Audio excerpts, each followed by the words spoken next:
দর্শক, এটি হচ্ছে তামাকের গাছ।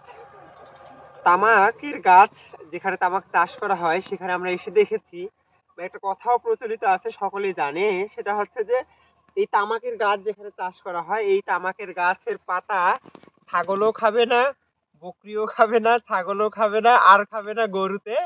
যেমনে গাছতে এমনি উঠবে, আপনা আপনি যাবে ঘরেতে, নিয়ে যাবে মানুষে।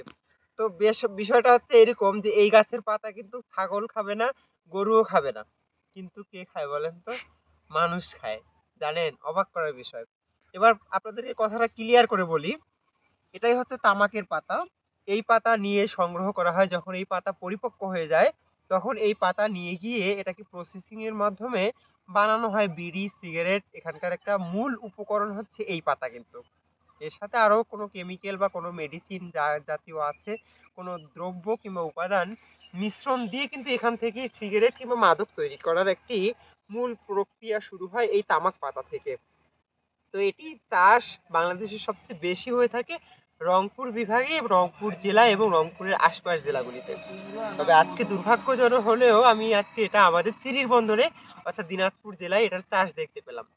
তবে আমরা যেহেতু একটি মধ্যম আয়ের দেশ এবং এই দেশের আহ, মূল চালিকা শক্তি হচ্ছে কৃষি, আর কৃষির সাথে যেহেতু সম্পৃক্ত এই তামাক চাষ, এটি যুগ যুগ ধরে হয়ে আসছে।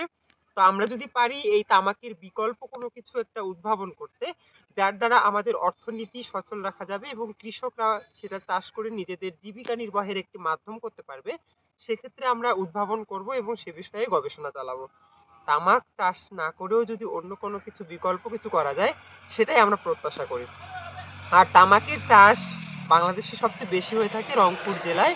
রংপুর জেলায় আমি দেখেছি যেখানে দৃষ্টি যায় এরকম তামাকের গাছ হয়, তামাকের চাষ হয়। তামাকের সেখানে ফ্যাক্টরিও আছে, প্রসেসিং ব্যবস্থাও আছে। বাজারজাত করার সহজ মাধ্যম হওয়ায় তামাক চাষের প্রতি আগ্রহ দেখায় সেসব অঞ্চলের মানুষেরাও।